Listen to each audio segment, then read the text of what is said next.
Hello, welcome back, Hooked Casuals. Connor, me, and Paolo. That was a terrible intro, but who cares? It's 51. 52 is the big one because that's the 1 year. We've had a big fight week. We've had all sorts going on that we're going to talk about. We've had retires, pullouts, upsets that maybe weren't even upsets, bad matchmaking, who knows. We'll do a very quick weekly roundup. There's not too much to talk about, but Dillian Whyte has pulled out of his fight. To be fair, he didn't even have an opponent, so who knows? Apparently, he's got a bigger event coming up. Paolo, you think it's going to be Chisora? Mm-hmm. I think it's a fair guess. Chisora number 3 makes more money in it. Let's be honest. It does. Money talks. And Chisora ain't getting that world title shot for a long time. Yeah, it's a weird one. But I think Chisora. It's going to be Chisora. So Dillian Whyte, Derek Chisora 3. You heard it here first. Exclusive news. And then other than that, not a lot going on other than the big stories. So we're going to get straight into those. First of all, is Caleb Plant losing again? Now, on the weekend, we have a live stream for it. If you want to see live reaction, the event itself was fine. But Charlo looked great. Jamal Charlo came back, looked really strong at 168. Caleb Plant can't fight Mexicans. It's a fact. Canelo, Benavidez, Resendez, he can't fight Mexicans. No, he actually can't deal with the pressure. Is it Poncho? Not Poncho. I don't know. I don't even know what that means. Yeah. So Mexicans, don't grill me in the comments. But I'm sure Poncho's a hack. I could be wrong. It could be something mad rude. I don't know. We'll find out soon if we're cancelled. Although if we're cancelled, it's gone viral, so good stuff. Caleb Plant can't fight. He can't fight a pressure fighter. It does not work for him.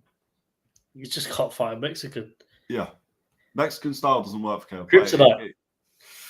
Yeah. And the problem is that Jamal Charlo fights very similar. Charlo was just he was aggressive. Charlo could have ended his fight against Lamanna in 2 rounds. There's no question about that. He wanted to get the rounds in, innit? Yeah. He was carrying him.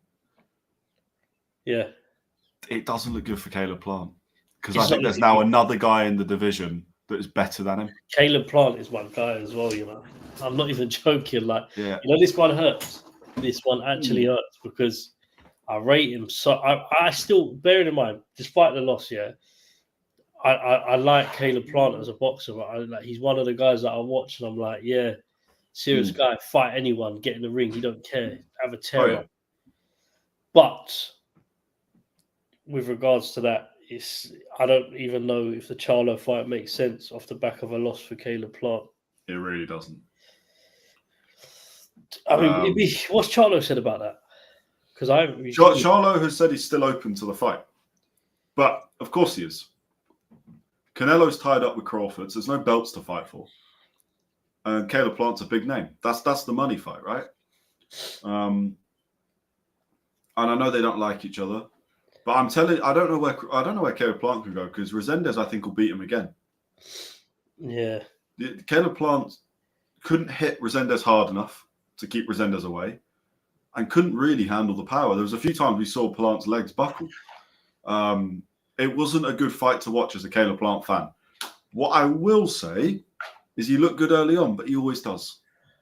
We were talking about typical Caleb Plant here. He looked good for the first 4 rounds. He looked really comfortable, sharp, and then just lost it. Just couldn't keep it up. And Resendez got more confident as the fight went on. I think Resendez probably thought, I felt your power. It's not crazy. And suddenly, I mean, the minute you take away Caleb Plant's left hand, he becomes a very average boxer. And I don't want to be rude. This is a similar story with not similar. Obviously, they're different, but it's like talking about Ryan Garcia, isn't it? Yeah. It is the biggest comparison you can make, right? Definitely is. You take away Garcia's left hook, he's nothing. Caleb Plant's got a bit more to him overall. Yeah. Actually, quite a bit more. His IQ is far higher than Garcia. But there's certain styles make fights, right? The issue I've got in my head is I'm going right. He fights Resendez again. I think he loses because he looked fit. There was no issue with him. He just wasn't good enough. He can't handle inactivity as well has probably killed him as well. To be honest, could have done, could have done. But this is the big thing with a lot of boxers who take a year layout or a year and a half, whatever it may be, a year. Like one fight a year is not good. Like if you're fighting at a world level and you want to win titles, you need to be fucking fighting 2 or 3 times a year. Yeah. Obviously, injuries dependent and how the fights are going, training camps. I know all of that stuff makes a thing, but unfortunately, greatness doesn't fucking make excuses for that. No. Let's have it right. Well, look at Mayweather. How many times that guy break his hands? He's still got 50 fights in his career. Boxed with a broken hand for I'm pretty sure half of his career. Yeah. He just hit you not quite as hard, but he's still got 50 fights under his belt. They don't make them like this is the problem today. I think today, because obviously when you're talking about progressively, and to be honest with you, sports science was there when Mayweather was fighting, so it's not an excuse. Yeah. But as it's progressed and as we've seen and gone on, it's I don't know how to explain. Like it's as if fighters don't want to do 2 fights a year anymore. Like they're happy with one because they get paid either so much from it. They don't need to fight again in the year. But then it depends where your head's at. Is your head with money or is your head with greatness? If it's with greatness, you need to get up and fight 2-3 times a year if it's possible for you. You know, we're talking about elite athletes that get paid millions of pounds. When they do lose because of inactivity, for me, you only have yourself to blame. We don't know what's going on in his personal life. We don't know what's happened, so that they could have been factors in it. But of course, obviously, we're talking like generally. But this isn't the first period of inactivity. That's the issue. Yeah. This is there's multiple. What worries me is that then you've got Charlo, who is coming off of far more inactivity and actually looked really good. He looked like the Charlo that we saw when he was not having issues outside of the ring and was just hungry for titles. He actually looked good enough. I think he would give Canelo problems. Now, I don't want to say that too quickly because Lamana is not an amazing fighter. So Charlo beating him he was cherry picked. Do you know what the problem? Yeah, go on. But Charlo looks strong. His power carried massively. Do you know what it is? See the narrative with Canelo, yeah? I agree to an extent, but then ultimately as well, how many times have we said this fight is going to give Canelo a problem? Even if he wins a boring fight on points, Canelo still wins. Yeah. Do you get it? So it's I agree. But then my thing is, Charlo might look. Nobody's gonna have the power because the most powerful puncher we'll ever see Canelo fight is Golovkin, and that's not going to change unless he fought Beterbiev. But it's never going to happen now. No, it's long. Do you know what? Forget Canelo for a minute. You see how long it is if Golovkin was active fighting in this division. Golovkin would be as dominant, if not more, because he'd be knocking everyone out. No one would put him down. You have to box him on points. But you wouldn't beat him on points. No. But my point being is that's your best chance of winning. You take You take Canelo out of the equation. Golovkin. I mean, does he get beaten? Have you ever seen the intro that Michael Buffer done for his fight? Sends you chills down the spine. 35-0, 33 knockouts, 32 knockouts, and I think his last 30 fights he's knocked out. He's knocked everyone out in the last 5 years, 6 years. It's ridiculous. It's insane. But Golovkin's a different breed, man. He'll be one of the most underrated fighters of all time, just always. Yeah. But back to I'm not saying Charlo beats Canelo. I'm saying we're not talking about someone like Munguia or Berlanga, who is very good but hasn't really fought the right level. We're talking about someone who is a world champion at multiple weights. And not just that, but they're not just coming into 168 immediately fighting Canelo like Jamel did, but he's actually going to fight a few fights at 168. So this will be his natural weight. That could give Canelo problems. Charlo was big. I'm not saying he won't be able to knock Canelo out or anything like that because nobody will. But there's a legitimate case that Charlo could end up dethroning Canelo. I wouldn't be super shocked to see that. But for Caleb Plant, I don't know where the hell he goes next. No, I hear it. It's interesting, but I just think if you are still got a hunger to fight, which I think he does, no one's questioning that. Yeah, and still got the hunger to go on. I just think you need to turn over quickly and get back training and then into yourself into another fight or a rematch, whatever works. But we need to see Caleb Plant in the fight again. To be honest with you, it's inactivity in boxing is probably something you see a lot of fighters do. Like we were even talking about Haney. Yeah. Like you talk to someone like Haney who doesn't fight a lot. Obviously, he's a quality fighter, and he's younger. But as he gets older, that's going to be difficult to, Caleb Plant is older. It's a prime example of it. Maybe 10 years ago, Caleb Plant could have done that. He wouldn't because he was, younger and fighting, and he was a world champion at one point. But as you get older, that inactivity will kill you. And I think the best example of that we see is somebody who can't afford to do inactivity is someone like Zili Zane. Yeah. Because a year out for him means another year into his 40s. Like, it's just age. Like, you see the problem with that is when you get to a certain point, if you're still boxing, you're now against the clock for age. So you take a year out, that's fine. But you get a year older, things start to slow down. And if Caleb Plant has a long layoff, especially after a knockout or a loss, where you're in a fight like he was, because I think how much that takes out of your boxing career, you don't want to be in 2 million fights. But gutted he lost. Yeah, he got battered for probably 7 rounds of the fight. If we're being completely, it's tough. I don't know what he can do next, but. He's not had many fights in his career. He's been around for a long time, but we're talking 22 wins, 3 losses, 23 wins, 3 losses. Like 26 fight career is not that many. Devin Haney, at the very least, used to be very active. He's not active enough now, but that's a different thing. Although maybe we should, we should talk about that because it's been annoying me, and we did a video on it the other day. Teofimo Lopez seems to have this idea that he is the biggest thing in boxing. He's playing around with everyone. So, for a little bit of context, Devin Haney and Teofimo Lopez, it's announced they're going to fight August 19th. Basically, it's a done deal. Clearly, that was premature because Teo hadn't signed the contract yet. Devin Haney signed a contract for a 145 fight because Teo wanted 140. Why? They both fought at 147 last time. This is, you're asking to weight drain him. You're asking to weight drain Devin Haney. Whether you like Haney or not. Do you know what, though? Do you know why? Hear me out. Because Haney loves doing that to his opponents, Like, he does.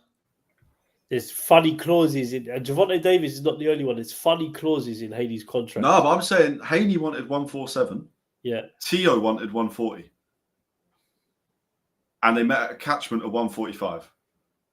Which, by the way, catchment weight in itself is just like you have weight divisions fighting them. I get certain fights maybe, but they're both welterweights.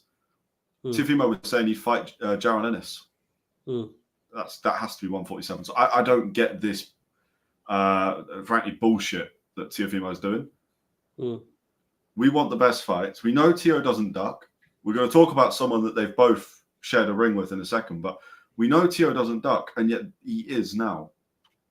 And I think it's because he's had one big money fight where everyone was actually watching, and they weren't even watching him. Let's be honest. I don't want to be rude, but we were watching Garcia and Haney because we wanted the rematch.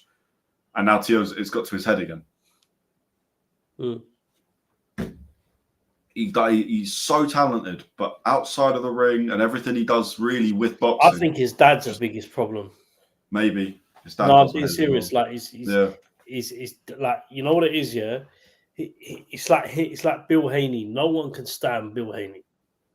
Yeah. Same with his dad. To be honest with you, like that. I think Bill means well though. He gets on my nerves. He's very loud. Bill is that guy. For me, a bit of a hypocrite in the stuff that he says and then what his son does. Just my opinion of what we've seen, and then what else are we saying? Like, just Bill, he just like Do you know what it is? He's just that uncle you got. He just talks. Yeah. Just talks. So you're like, oh, here we go. I saw the other day he put a thing comparing Haney to Mayweather, and he's wrote it himself. But this is my point. You're talking shit. Yeah. That who's furthermore have a quarter of Haney's fights been on the same level as a quarter of Mayweather's fights? No. But this is the thing. We're now talking about Devin Haney, right? Devin Haney hasn't said this. Devin Haney's actually quite a quiet, doesn't really trash. Yeah, I know. But this is what I'm saying. Is it Bill Haney actually creates this like aura around Devin Haney that Devin Haney's some like arrogant weirdo? Devin's just going about his business, and he is trying to fight the best. Whatever, again, hate him, love him, whatever. Devin Haney does try and get in there with everyone. 100%. But his dad is so loud. Yeah, and says some crap. Sometimes just chill out. Yeah, 100%. Because by the end of his career, Devin Haney would have fought a stupid amount of quality. From Lomachenko, who we're about to talk about, to George Kambosos Jr., he will have Teofimo on there. I think he'll have Shakur on there because the Shakur fight makes sense.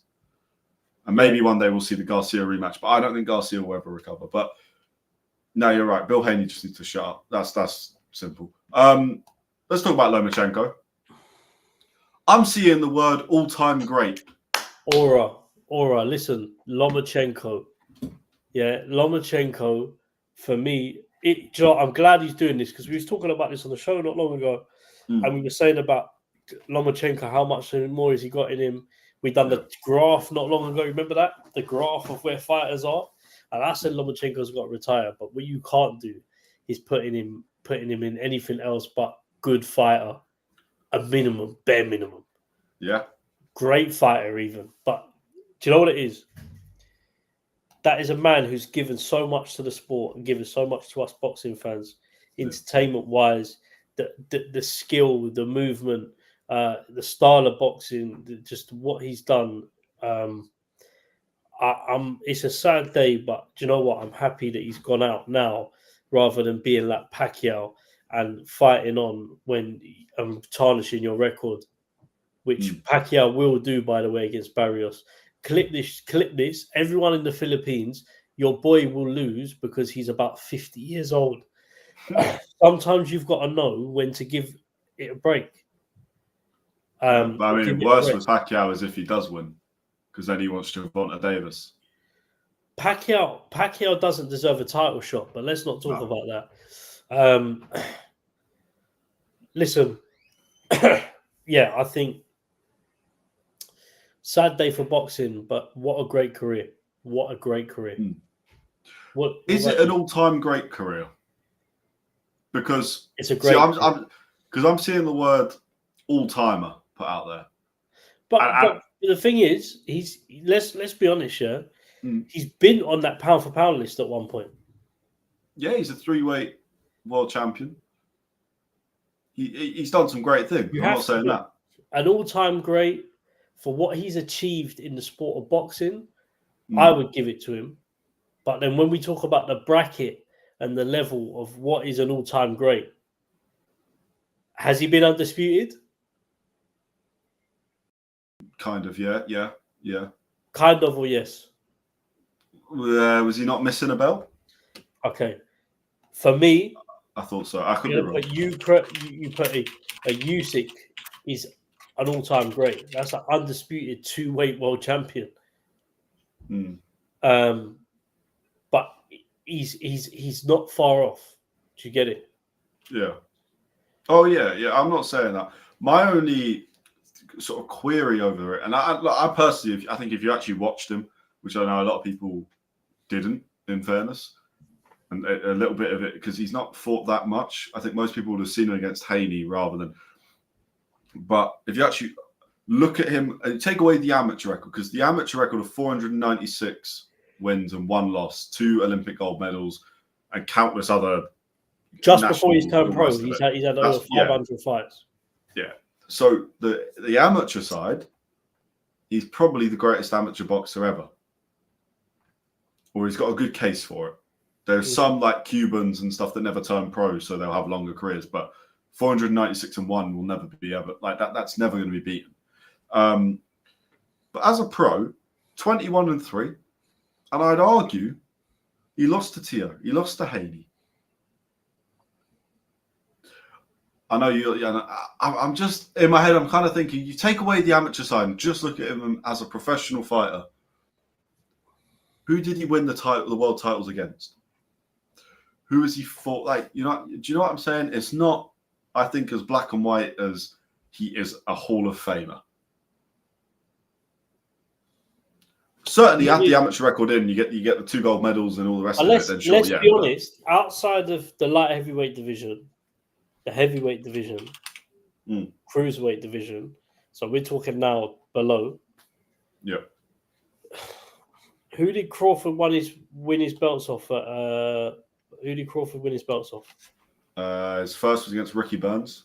Yeah. In Glasgow. Obviously won Errol Spence, Madrimov. Before those, just out of curiosity, would you say that Ricky Burns? This is my point. Where would you put Ricky Burns in terms of boxers?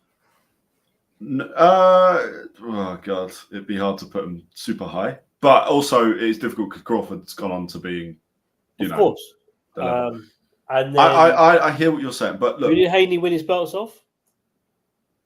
Oh God, who did he win his first belt off? It wouldn't have been. Was it Jojo Diaz? Fair enough.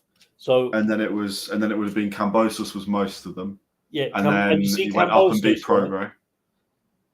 You see Kambosos, yeah. With all due respect, he fought a Prograis that was finished,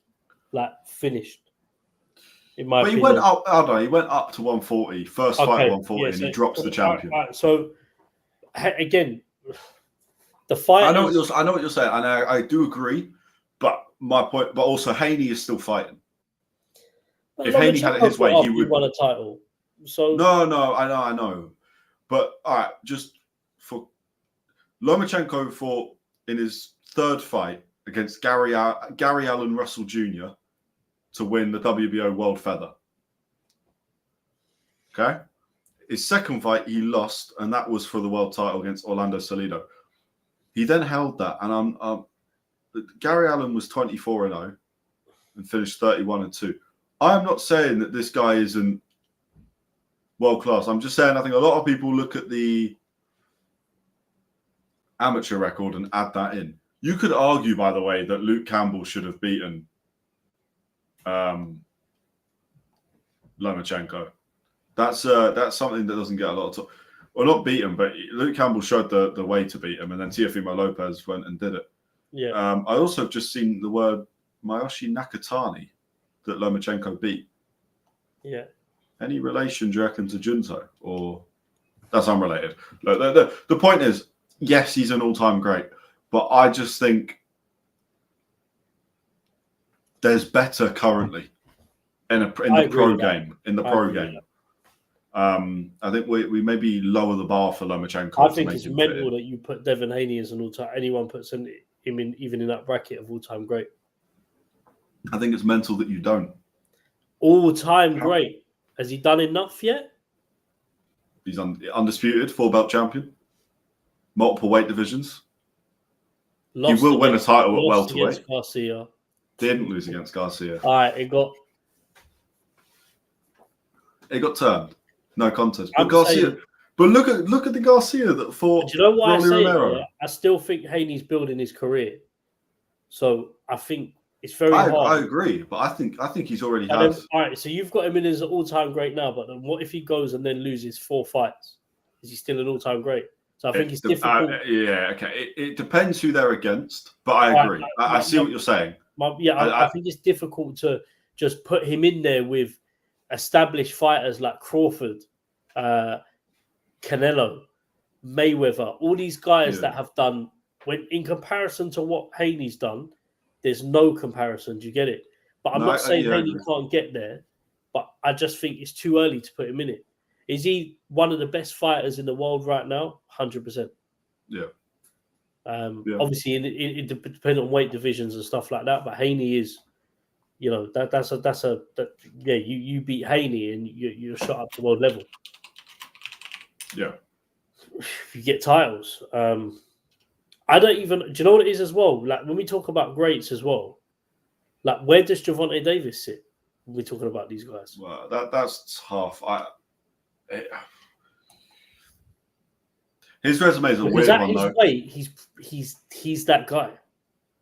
Yeah, 100%. But we know his legacy now isn't belts. It's not titles. He's fighting for money. Yeah. So he would happily just fight without a title. And for me as well, to be in that great thing, I think you've got to be carrying some silverware with you to get it.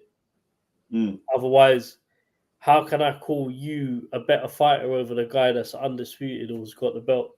So, like, if he don't want to carry the belts anymore and he's just going to fight for money and not defend his titles, can we even put him in that conversation anymore? Or we just go off history and go, because he's done this and this, he's up there with Mayweather, he's up there with Canelo, he's up there with Lennox, he's up there with Fury. Do you get it?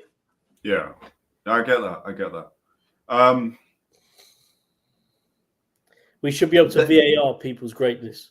Yeah, 100%. But Devin Haney will be a great. I think he is already, but he will be. Gervonta Davis is a tough one. He's not got a record. Isaac Cruz is his toughest win, or his toughest fight, other than Lamont Roach.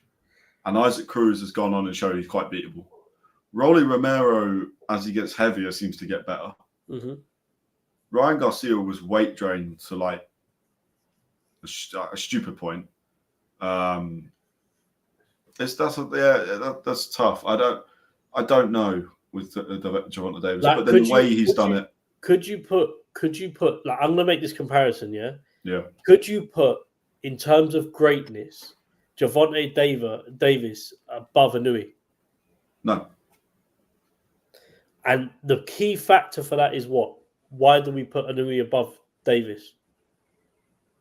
Activity, weight divisions, the way he's doing it, and then who he's fighting as well. For me as well, is who. Yeah, exactly. So that fighting the finishing a fight and then signing a contract 3 days later. That's greatness. But then activity as well, and I think that's the main thing. I think greatness, a big part of greatness is activity, and what you can do, and who you can fight, and how many times you fight. Well, we'll see with Gervonta. Like you said about Haney, until they've retired, we can't really call it. But right now, we want more from Gervonta Davis. We're gonna get more from Haney. What about Inouye's a whole different thing. Like what about Shakur Stevenson? He's not great. No, but a lot of people have him down as a great. Nah, I think that's predicting the future. No. I know what you mean. I know a lot of people say, "Oh, he's a great. He's one of the best they've ever seen," but he can't be yet. He has had some amazing wins. He has not had. There's nothing about Shakur right now that screams greatness other than people saying it. But when you watch him, we need more. When or if he beats Zepeda, depending on how he does it, as in either he goes 12 rounds and he doesn't get touched by a guy that throws the most punches on average out of any top fighter in the world, any division, and Shakur doesn't get touched by him, then I'll say Shakur's great and that he is one of the greatest, because I think that's a whole different thing. Okay. But it depends on how that fight goes, because if Zepeda starts hitting him and Shakur wins, but it's like whatever, then he's not there yet. He will get there. But you would put Shakur, so if he won that fight, you're putting him in that conversation with the greats that are there now. Depends how he wins. And that's what I'm saying to you. It's like, but he's another one. Until he retires, we don't know. If Shakur goes and beats Zepeda in the way that I think he potentially will, but I'm not 100% sure, because Zepeda we haven't seen the best of. But if Shakur goes in there and manages to maintain, because we've got two massive differences here. We won't talk about this for too long, but we've got Shakur statistically gets hit the least out of any champion, out of any really top 10 boxer in any division. whereas Zepeda throws and hits the most out of those. So we've got two complete opposites. If Shakur can maintain the fact he doesn't get hit against the guy that throws the most and lands the most, then there's greatness there. And then I'll jump on the bandwagon and go, yeah, fine. That's a great fighter. We know how good he is, but we've not seen it the last time we saw it and thought, wow, was Valdez. And that was 2022. So we need to see something. So up until this point, for you, Shakur fan club boys and girls, we cannot put him in that conversation until he steps up opponents. Because I can't put him in my greats off the back of fighting Josh Padley. No. That's just a fact. And that's no disrespect to Josh Padley. Well, no, because even if it was Floyd Schofield, we still wouldn't have him in the greats, would we? No. Like, if it was the original opponent, it's not. Big up to Josh Padley, though, because he's doing big things since he turned pro. So massively. Properly pro. And he did well in that fight for what the time he had to prepare and how good Shakur is. And the step up. He did good. It's just... Shakur was bad not to put him out early, though, I'll be real with you. Yeah, that fight was so as good as Padley was, that was a one-sided fight. And yeah, of course. Shakur couldn't put Josh Padley away. No, but that's not Shakur's specialty. I can't judge him for that. I think a one-sided fight where you're consistently overpowering, over-dominating with punches, you're dominating in every area of it, but you can't finish the fight early. You're landing triple the amount of shots. For every shot you're throwing 2, 3, 4, and it's landed. And you're telling me that those shots couldn't put a guy down who had 2-3 weeks training, if that. Yeah. Come on, man. I'm not on the Shakur train. He's a good fighter. I'm saying I do think after the Cepeda fight, you'll be a little bit more. Buy me a ticket for the Shakur train if he wins. But if he doesn't, I'll give it a miss. Well, if he doesn't, then I'm back on the Cepeda train. Is that weird? No, that sounded fine. Anyway, look, Wardley-Huni. I don't know. It came out as slightly weird. Wardley-Huni this weekend. The fight card, I'll be honest, I don't really know much about. I don't think it's been promoted that well, this event, other than the main event. It's been promoted a little bit, but I think they've just had a lot of changes on the card. I don't think this was for me, it's a great opportunity for obviously Wardley to go and get his homecoming fight. But he's fighting a guy who's coming over, potentially could win the fight. But in terms of interest, it's not as big. It's not as big as I think a Jarrell Miller fight. Yeah. Jarrell Miller's he's a big name in the UK because of him and AJ, and then the Dubois fight. It's weird, this fight, because Wardley, if he hits you, will kill you. That it's simple. It's pretty simple maths. Wardley's not the best boxer, but it doesn't matter. When you're that powerful, it doesn't matter. The only fight he's had that went to points was his first fight.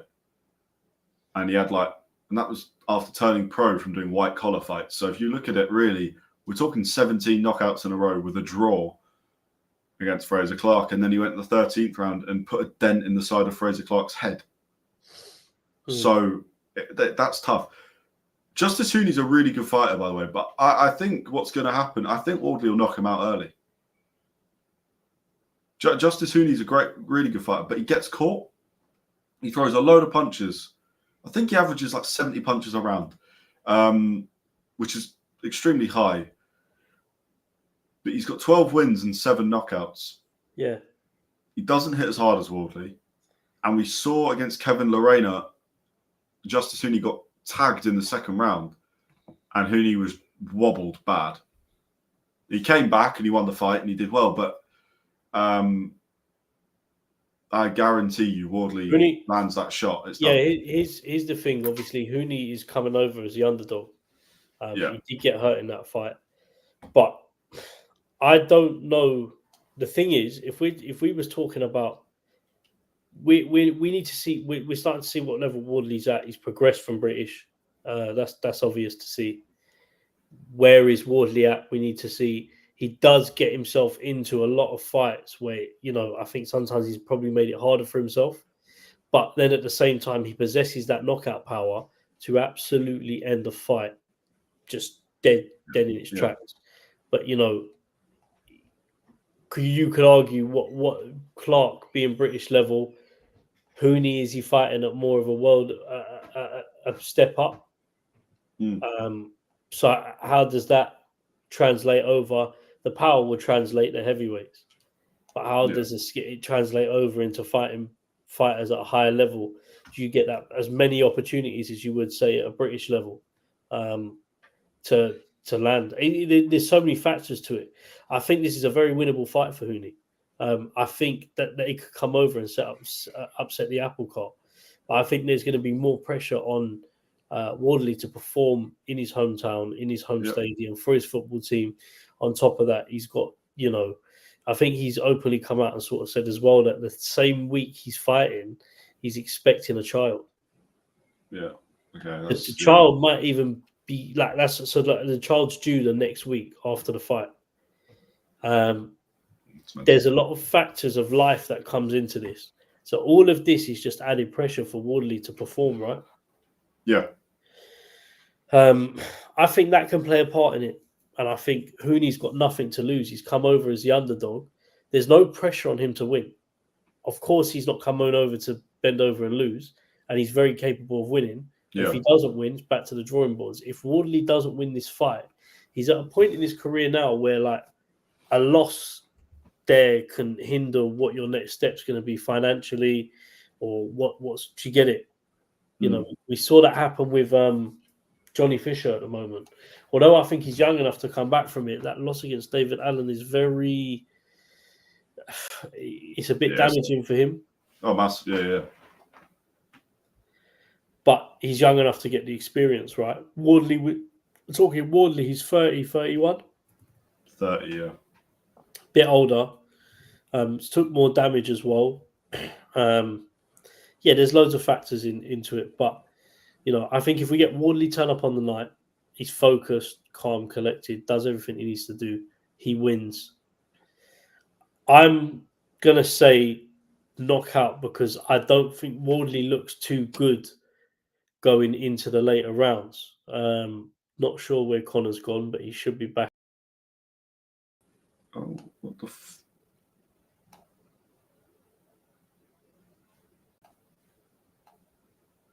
Not sure what happened there.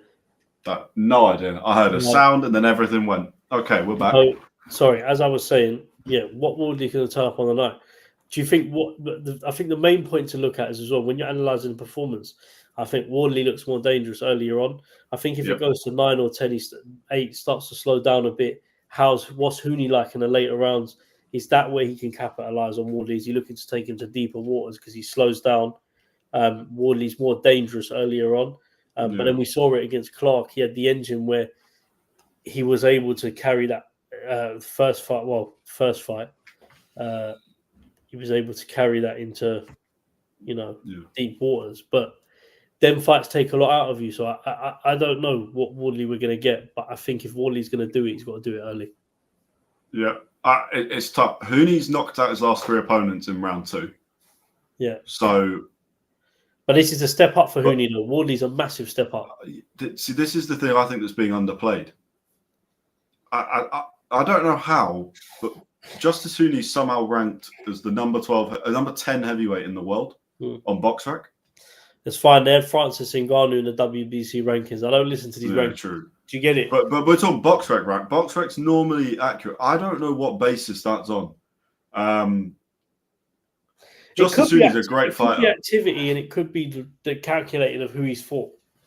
Potentially, but he's it's a tough one. The sort of point is Huni's dangerous. We know he's got power. We kind of, I mean, they're heavyweights. It doesn't matter if they've got 1 knockout and they've had 40 fights. They're heavyweights. If they hit you hard and they hit you right, you're gone. I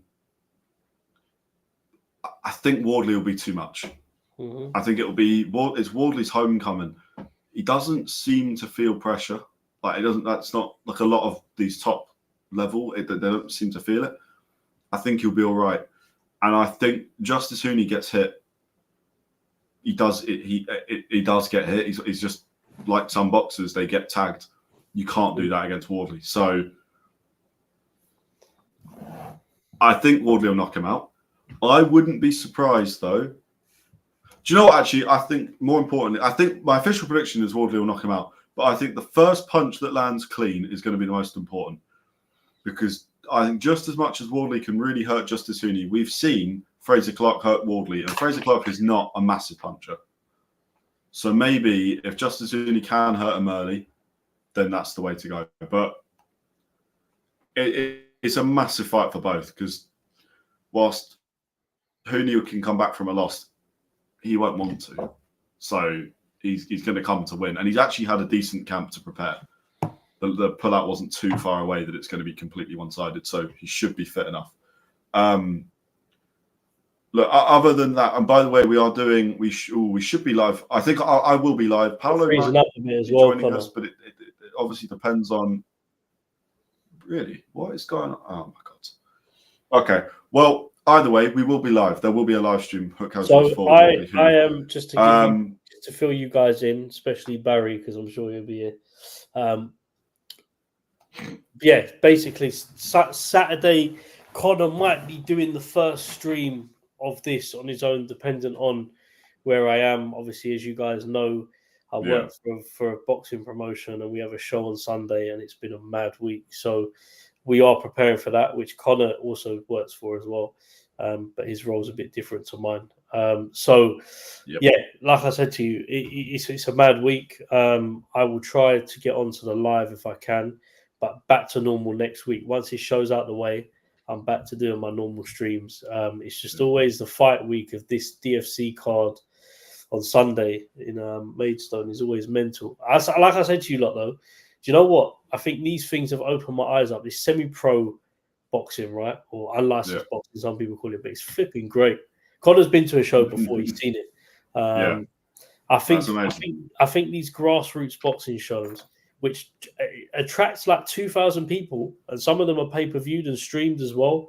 Like they're serious, they're for the semi-pro fighters who don't necessarily want to turn over pro, but they make their money at semi-pro boxing, but they still get big profiles. But so I'll be busy doing that. But obviously, I will try to join the live if I can. This is going to be something that we're both looking forward to, Connor, isn't it? Yes, massively. But yeah, so it means we will be starting. I will be starting a little bit earlier than we have been in recent weeks, because UK boxing seems to be starting and finishing a bit earlier. So we'll maybe start around 7. But we have that coming up. We've also got.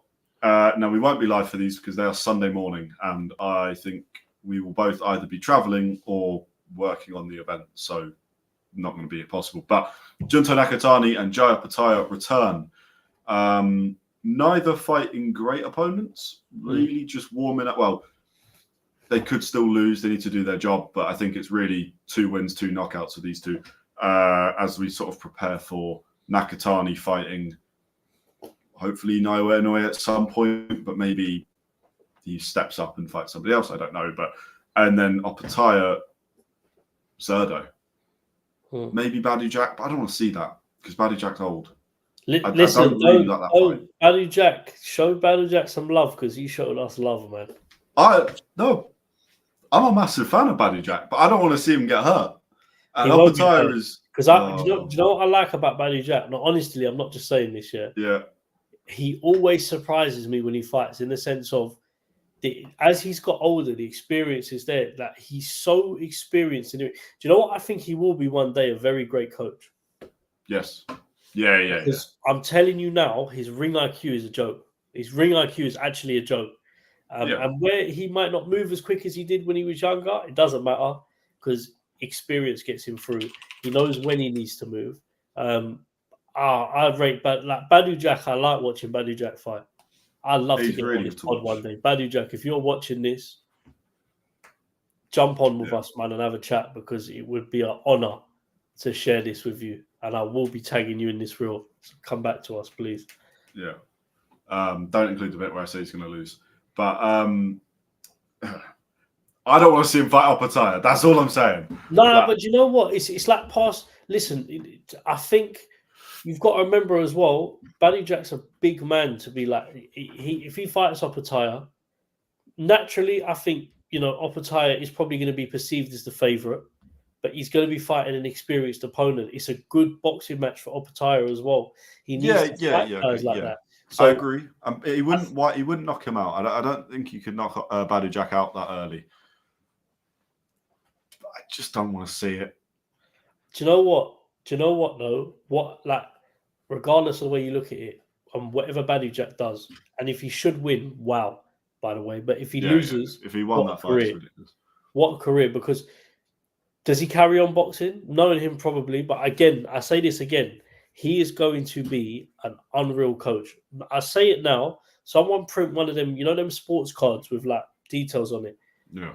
Put that shit up on crypto, wherever you want to put it. Badou Jack becomes a coach and he has world champions in his gym. You heard it here first. I can see that. No doubt. He's remember when you watched him box, what was your thing with him? Is the punches in between rounds? He was given the guy a boxing lesson. He was the IQ one in the fight. It wasn't power or speed or anything, because that's not really something he has too much of anymore. But not to say he doesn't hit hard, but it's gone with age. He's 41. I don't want to see him fight Opetaia. But look, that's not what we're talking about. The point is, Opetaia and Nakatani are fighting this week, and they're in fights that I think if you're about on Sunday morning, it's going to be on DAZN. Watch it. It genuinely, it might be a round or two, but it'll be good to watch. We've also got Keyshawn Davis. Now, I have not decided if I'm going to do an American stream this week, because I do have to get to Maidstone for the DFC 8 event. There's a chance I'll wake up to watch the main event. So if you see me there, brilliant. But Keyshawn Davis is picking up Shakur Stevenson's scraps and fighting De Los Santos. So we're going to see how Davis does now. Shakur kind of went viral for putting people to sleep in the worst way possible. Is when people were leaving the arena, they were booing. They were not happy when he fought De Los Santos. Keyshawn Davis, now WBO world champion, still feels like a prospect to me, but WBO world champion, is fighting Edwin De Los Santos. It's going to be very interesting to see how that differs, because I think he's going to knock him out. Yeah. I think we're going to see Keyshawn do what Keyshawn does. And that's... What a fighter Keyshawn is, by the way. Yeah. We'll have to talk, when we get more time, we'll have to talk about him in detail, but what a fighter he is. I think we'll talk about him next week, because I guarantee you he knocks De Los Santos out and people start saying he's better than Shakur. Clip that. That's my guarantee. Also, Abdullah Mason returns, and I basically any opportunity I get to talk about Abdullah Mason, I will. Yeah. Big prospects. So Shakur speaks highly of him. I don't think there's anything Abdullah doesn't have. I think Terence speaks highly of him as well. Yeah. I think you're talking about. Yeah, it's mad. It's mad. He could reach stupid heights, that guy. But look, that's kind of boxing this week. Obviously, next week we're going to have ridiculous amounts to talk about. We've got 4 huge fight cards. We will see you on Saturday, or I will, at the very least, one of us will see you on Saturday for Wardley versus Huni. Potentially again later that night for Keyshawn Davis versus De Los Santos.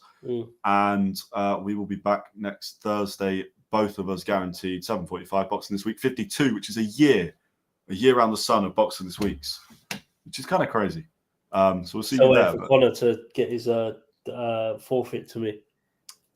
Oh yeah, that feels fitting. All right, I'm gonna go. That will happen. Boxing this week 52 is going to be Paolo drinking, I don't know, raw chicken. Anyway, subscribe, like, share. Is there any other thing to do? I don't know. Follow us on other socials. Yeah. Competition. Oh, yeah. If you do subscribe, comment, subscribe. We've got, I think, 60 entries from what I was checking that have legitimately subscribed and have got into the system for the giveaway of £50 Amazon gift card, which we'll announce at 500 subscribers. Yeah. 1,000 subscribers. We're just going to keep doing it. So, sure. Why not? Yeah. Thank you for watching. Good night. Yeah.